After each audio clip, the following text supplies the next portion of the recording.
Hey guys, welcome back to another video of AKG. भाई साहब, बहुत सारी बातें करने के लिए, लेकिन पहले आपको झापड़गिरी दिखा देता हूँ। जी हाँ दोस्तों, ला लीगा के सेगुंडा डिवीजन मैंने कि टीयर 2 वाले डिवीजन में मैच था बिटवीन ज़ारागोज़ा और आपका हुएस्का, जहाँ पे ज़ारागोज़ा के जो है वो भाई गोलकीपर को एक रेड कार्ड मिल गया साइड लाइन्स में रेफरी के द्वारा, जब वो एक हुएस्का के कैप्टन को धक्का मारा।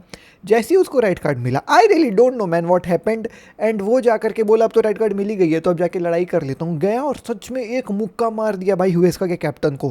पूरी भीड़ लग गई, सब अलग करे, जुटाए इधर उधर, और फिर जो है वो भाई सेंट ऑफ तो ऑब्वियसली हो ही गए थे, बट मुक्केबाजी हो गई भैया सेगुंडा डिवीजन में। अब इसका कॉन्सिक्वेंसेस क्या होंगे, कितना लंबा बैन चढ़ेगा, ये तो मुझे नहीं मालूम, लेकिन इंटरेस्टिंग चीज़ हुई भैया कल फुटबॉल में, और वो थी ये क्रेजी फाइट। एनीवेज दोस्तों, गेम जो है वो यूएस का जीत रही थी शायद, इसीलिए ज़ारागोज़ा के गोलकीपर बमके हुए थे। अब रीज़न तो नहीं पता है, सेकंडा डिवीज़न कौन ही देखता है, लेकिन बस मारपीट देख लो। आगे बढ़ते हैं। अब दो चीज़ें मैं आपको बताना चाहता हूँ जो बहुत दिनों से मेरे को आपको बताने की इच्छा थी, लेकिन मैं हमेशा रोज़ भूल जाता था। सबसे पहला, Estevao is out from world cup. जी हाँ दोस्तों, आप सही सुन रहे हो। एस्तेवाओ ब्राज़ीलियन टैलेंट, जिसको लग रहा था कि भैया आग लगा देगा इस वर्ल्ड कप में, उसी का जो है ये वर्ल्ड कप होने वाला है। हैमस्ट्रिंग टीयर हो गया है भैया को। हैमस्ट्रिंग टीयर के चलते, जो एकदम लंबा वाला कहानी है, एकदम 4th ग्रेड वाला हैमस्ट्रिंग टीयर है, उस चीज़ के चलते जो है वो भाई ऐसा समझ के में आ रहा है कि he will not be participating in the upcoming world cup. अब अगर एस्तेवाओ को नहीं लेकर के जाएंगे तो बोला जा रहा है कि मे बी नेमार का चांस जो है वो खुल सकता है, but that is also up in the air. So Estevao will be missing World Cup, which will be a huge miss for him. But young है, ऑब्वियसली आगे भी चांसेस मिलेंगे, but this could have been that young वाला World Cup. समझ रहे हो तुम लोग, अपने प्राइम तो अभी रीच नहीं किया, तो बहुत यंग है, बट वो अपना प्रेजेंस दिखा सकता था पूरी वर्ल्ड को कि I am also the next क्या Lamine Yamal, right? He is young, he also has बहुत सारे वर्ल्ड कप्स टू प्ले आगे। लेकिन इस उम्र में अगर वो कमाल करके दिखाएगा वर्ल्ड कप जैसे स्टेज में, तो सब लोग ऐसे हो जाएंगे कि अरे भाई ये कोई चीज़ है। फिर इसकी मार्केट वैल्यू एक अलग लेवल में, इसकी मार्केटिंग वैल्यू अलग लेवल पर बढ़ जाती, राइट? सो वो कहानी हो गई इस्तेवाओ के साथ। There's another player also who will be missing out on World Cup, and that is Xavi Simons. कल टॉटेनहम का गेम था जहाँ पे टॉटेनहम अपनी पहली विक्ट्री तो ले आई भैया 2026 की। इमेजिन इट यार, 4 महीने, अभी तो चौथा महीना खत्म भी होने वाला है, एंड टॉटेनहम ने अपनी पहली विक्ट्री ली है। दैट इज जस्ट क्रेजी मेरे भाई। सो टॉटेनहम ने पहली विक्ट्री जो है वो ली, और उस विक्ट्री में अनफॉर्चुनेटली वही ना जीते, but at what cost? शावी Simmons got injured और ACL इंजरी हुई है। That means he is also gonna miss the world cup for Netherlands. तो आपको शावी सिमोन्स नहीं देखने को मिलेंगे, और नेदरलैंड के लिए तो भैया इंपॉर्टेंट प्लेयर भी थे। शावी सिमोन्स हमेशा खेलते नजर आते थे, तो there's that as well. That means Xavi Simons will also not be participating in the World Cup. So two youngsters, very good two youngsters will be missing out on World Cup, Estavao and Xavi Simons.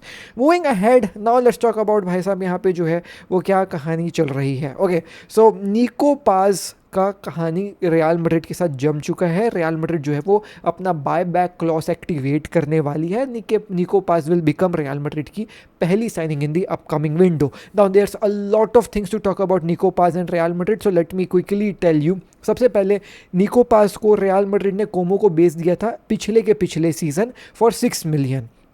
उसको बेचे, और उसके बेचने में एक contract उन्होंने sign करवा दिया कि हम इसको जो है वो भाई बाई बैक क्लॉज के हिसाब से ले सकते हैं। तो अगर हम इसको पहली सीज़न में ख़रीद लिए तो हम 7 मिलियन देंगे, अगर हम सेकंड सीज़न में ख़रीदेंगे जो ये वाला सीज़न है तो हम 9 मिलियन देंगे, और अगर हम थर्ड सीज़न में ख़रीदेंगे तो हम 10 मिलियन देंगे। बाकी तुम अगर किसी और को बेचोगे तो हम आकर के बीच में इंटरवीन कर सकते हैं और सेम प्राइस को मैच कर सकते हैं, और फिर तुमको हमको इसको बेचना पड़ेगा।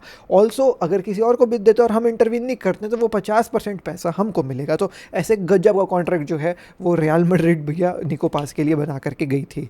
नाउ उन कॉन्ट्रैक्ट्स को फॉलो करते हुए पहले सीजन में तो इन्होंने खरीदा नहीं, सेकंड सीजन में अब जो है वो निको पास को खरीद रहे हैं। तो 9 मिलियन में केवल निको पास रियल मैड्रिड की पहली साइनिंग बनने वाला है इस समर विंडो का। अब निको पास तो भाई कमाल का प्लेयर है, कोमो के लिए आग लगा चुका है for both of the season. First season में 35 गेम्स खेल करके 6 गोल और 8 assist, which is just phenomenal for a 20-year-old player at that point of time. Right now he is 20 21 और 21 होकर के भाई बंदा 38 गेम्स खेला है, 13 गोल मारा है और 7 असिस्ट दिया है। ऑब्वियसली भैया वहाँ पे जो है वो शेक फैब्रिगास की फुटबॉल एक अलग लेवल की जो है वो फ्लूडिटी के साथ चल रही है। शेक फैब्रिगास तो वहाँ पे फ्लावर्स मिल रहे हैं, इतने उसको तारीफ मिल रहे हैं कि भैया कोमो जैसी टीम को कहाँ से कहाँ पहुँचा दिया है। तो उस सिस्टम में निको पास ने इस सीज़न 38 गेम्स खेल करके 13 गोल और 60 असिस्ट दिए हैं, जिसके चलते रियल मैड्रिड उसको खरीदना चाह रही है। केवल 9 मिलियन में मिल जाएगा, जो मैं आपको कॉन्ट्रैक्ट सिचुएशन समझाया उसके चलते। अब मेन मुद्दा यहाँ पे ये है, अब मैं यहाँ पे अपना ओपिनियन देता हूँ दोस्तों, ये खबर है। ओपिनियन ये है कि निको पास को इन लोग ले तो आएंगे लेकिन खिलाएंगे कहाँ, बिकॉज निको पास इज अ नंबर 10 टाइप का खिलाड़ी जिसकी positioning almost two almost same है जैसे जूड बेलिंगम की है, जैसे आर्दा गुलर की है, जैसे कहीं ना कहीं ब्राहिम डियाज की है, और कोई पोजीशन में वो खेलता नहीं है। तो तुम हीट मैप भी देख लो इसके पूरे सीजन में, पूरा देखो पूरा पूरा पिच कवर करके रखा हुआ है, same like Jude Bellingham, same like आर्दा गुलर। अब देखो जूड बेलिंगम को भगा नहीं सकते स्टार प्लेयर, आर्दा गुलर इस सीज़न इतना अच्छा खेला कि अगले सीजन उसको टाइम मिलेगा ही मिलेगा, और फिर ब्राहिम डियाज भी है उस पोजीशन में। तो तुम इसको कहाँ खिलाओगे, मेरे को ये समझ में नहीं आ रहा है।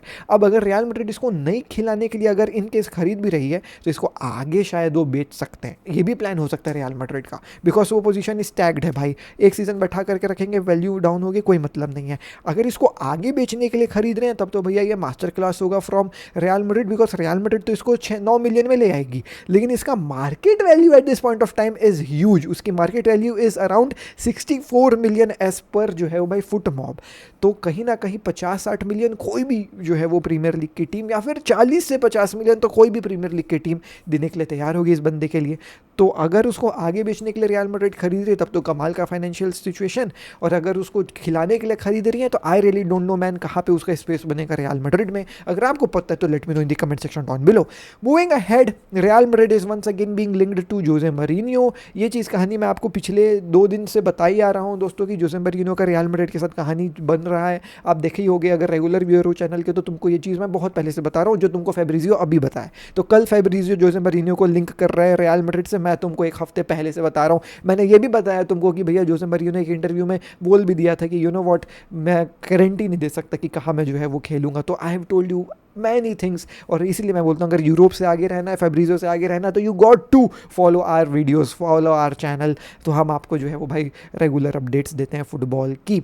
सो या जोसे मरीनियो से वापस से लिंक हो रही रियल मैड्रिड, और real Madrid will choose there next manager really very soon. I really don't think so that it will happen, थोड़ा सा टाइम लेगी। रियल मैड्रिड अभी वर्ल्ड कप भी होने वाला है, उसके बाद और ऑप्शंस खुलेंगे। तो मैं तो ये बोलूँगा रियल मैड्रिड को हड़बड़ाने की कोई ज़रूरत नहीं है। Let the world cup finish, you know what, almost all of your players will be going out and playing for the world cup. आप क्या करोगे यहाँ मैनेजर ला करके, अभी तब तक जो है वो भाई काम चला लो किसी से भी, जिससे भी आपको काम चलाना है। एंड फिर वर्ल्ड कप खत्म होता है, सी वहाँ पे कौन से मैनेजर्स अवेलेबल होते हैं, हो सकता है डिशैम्स अवेलेबल हो सकता है पोर्तुगल का मैनेजर जो है वो भाई मार्टिनेज अवेलेबल हो। There will be plethora numbers of options on your hand, then choose a particular manager for your team, that will be a really good decision. So yeah let's see what will happen दोस्तों, time will tell us, but yeah Real Madrid will choose their real next manager soon, ऐसा कहानी निकल करके आ रहा है। Jose Mourinho is one of those options जो खुद आना चाहते हैं real Madrid, but real Madrid अभी जो है सोच करके रखी नहीं है कि क्या करेंगे eight this point of time. Moving ahead, कहानी जो है वो भाई लेवेंडोस्की के इर्द गिर्द जो है वो घूम रही है बार्सिलोना के। अब जो है वो भाई खेमे में आ जाते हैं। थोड़ा सा सैड हूँ ये बताने में कि लेवेंडोस्की का ऐसा आज खबर निकल करके आ रहा है कि this will be the last season for Barcelona. अब देखें दोस्तों, लेवेंडोस्की जो है वो अपना आखिरी सीजन खेलेगा, खेल चुका है, मतलब ये लास्ट सीजन है। अब अगले सीजन वो कहीं और चला जाएगा। लेजेंड ऑफ अ खिलाड़ी in my eyes, there won't be another player for us like Lewandowski दोस्तों, and we just can not replace him. ये तो पेप गार्डियोला वाला डायलॉग हो गया। We cannot replace him. We cannot. यार I mean like in modern Barcelona post Messi को हम modern Barcelona बोल सकते हैं। There has not been a bigger player than Lewandowski. I don't think so भाई. He left Bayern, peak Bayern for us. वो Bayern में रहता तो मे बी एक और UCL जीत गया रहता, but he left that Bayern for us. He came, you know what, and delivered trophies and goals as well. Like I still remember उसका पहला कुछ सीजन भाई, it was so phenomenal for us. मैं क्या ही आपको बताऊँ, exact stats जो है वो मैं आपको बता देता हूँ.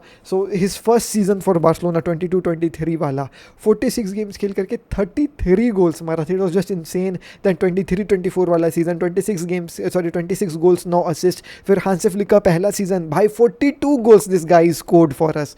तो मैं क्या बोलूँ भाई, ये कमाल का जो है भाई साइनिंग रहा, लेजेंड फॉर बार्सिलोना भाई, फॉर बार्सिलोना 4 सीजन में लेजेंड स्टेटस इसने जो है भाई हासिल कर लिया है। And there will be no big player than Lewandowski for us in modern Barcelona. So I'll most probably make a dedicated video for Lewandowski when it will be official that he'll be leaving. But as of now, खबर निकल कर कह रहे कि he'll most probably leave FC Barcelona. So yeah, let's see what will happen with Lewandowski. If he'll leave, it's a win-win situation for both of the parties because Barcelona उसको time नहीं दे पाएगी कि यार वो old हो गया, he's not that Lewandowski anymore, right? And the second thing is that Lewandowski अगर हमको छोड़ करके जाएगा तो there is this huge salary which he will be living, है ना। बहुत बड़ा हेल्प मिलेगा एफएफपी में हमको, जो ऑब्वियसली हेल्प करेगा बार्सिलोना को टू गेट देयर साइनिंग्स। या सो all the best to Lewandowski if this is true, but as per the reports Lewandowski might be leaving FC Barcelona. This is the last season for Lewandowski. Moving ahead, let's talk about भाई साहब यहाँ पे जो है वो Rafale Leao की कहानी। Rafael Leao is getting linked to Manchester United, the next game of AC Milan। ऐसा कहा जा रहा है कि मैनचेस्टर यूनाइटेड के स्काउट्स जाएंगे AC मिलान में जो है वो भाई राफेल लियो को स्काउट करने के लिए। एंड बार्सिलोना में ठंडा हो गया है राफेल लियो का, कोई जो है भाई कहानी नहीं समझ में आ रहा है। हो सकता है जो है भाई मैनचेस्टर यूनाइटेड 50-55 मिलियन के आसपास राफेल लियो को लॉक करना चाहे to unlock their left wing. So this might happen, we really don't know man, but उसके लिए मार्कस रैशफोर्ड को उनको बेचना पड़ेगा। मार्कस रैशफोर्ड का बार्सिलोना के साथ तो अभी at this point of time unclear है कि क्या होगा। So Rafael Leao to Manchester United is something which you might be seeing in upcoming times. कुछ भी अपडेट होगा, you know it, I know it, मैं आपको सबसे पहले दूंगा। जाते जाते कल की गेम के बारे में बात कर लेते हैं, गताफे वाला गेम यार बार्सिलोना का। आई नो अभी तक आप लोगों ने जो है वो मैं ढेरों सारे रिव्यूज़ देख लिए होंगे, बस कुछ बातें कह करके जाना चाहता हूँ उस गेम से related. I was not expecting us to win that game but we won that game and both of the goals were really very brilliant. कुछ हाईलाइट्स बात करना चाहूँगा। फरमीन लोपेस और गावी का ऐसा समझ में आ रहा था in the beginning of the season that दोनों के बीच में लड़ाई हो गई है एंड एसेट्रा एसेट्रा, बट दोनों के बीच में लड़ाई नहीं हुई है, दोनों के बीच में बहुत गहरी दोस्ती है। कल ये अपन को देख करके समझ में आया गताफे का एंटी फुटबॉल जो है वो भाई भाड़ में जा सकता है, ठीक है। और ना उस एंटी फुटबॉल के खिलाफ भी जो पेद्री का परफॉर्मेंस था उसके चलते गताफे के खुद के फैंस स्टैंडिंग ओवेशन दिए हैं भैया पेद्री को। That was a huge thing for me that Getafe के फैंस खड़े होकर के स्टैंडिंग ओवेशन दे रहे हैं भैया पेद्री को। That was incredible. Lamin Yamal के बिना भी हम गेम से खेल जीत सकते हैं, वो चीज़ अपन को समझ में आई। रूनी का गेम को लोग कह रहे हैं कि ऐसा ऐसा सा गेम था, मैं बोलूँगा यार कितने गेम खेला है बेचारा, थोड़ा सा मैच शार्प होने दो फिर देखो क्या होगा। रैशफोर्ड भैया ऑरेंज शर्ट में कमाल का नज़र आता है, उसको ऑरेंज शर्ट ही मैंने आगे खेला अगर खिलाना है तो। बाकी yes man, Hansi Flick is doing crazy stuff with FC Barcelona. अगर अगले सीजन और अच्छी साइनिंग्स मिलती है, हु नोज भैया यूसीएल हो सकता है अगले सीजन हमारा। 11 points above Real Madrid, that is just crazy भाई, they have sealed La Liga. And अगर रियल मैड्रिड अपना गेम में हारेगी तो हम ऑलरेडी जीत जाएंगे, उनको गार्ड ऑफ ऑनर देना पड़ेगा, और अगर वो अपना गेम जीत जाते हैं तो हम एल क्लासिको में जो है वो उनको हरा करके शायद ला लीगा जीत जाएं। वो जो भी है भैया विन विन सिचुएशन है फॉर एफसी बार्सिलोना। बहुत सारी चीज़ें हो गई आज की वीडियो में, बहुत सारी बातें हो गई आज की वीडियो में। मैं मिलता हूँ आपसे कल के लिए नेक्स्ट वीडियो में। शेखर केयर पीस, जय हिंद, वंदे मातरम। बाकी second video of the day आज कल में आ जाएगी दोस्तों, वो रियल मैड्रिड डाउनफॉल वाली, we are working on that. Yeah so bye.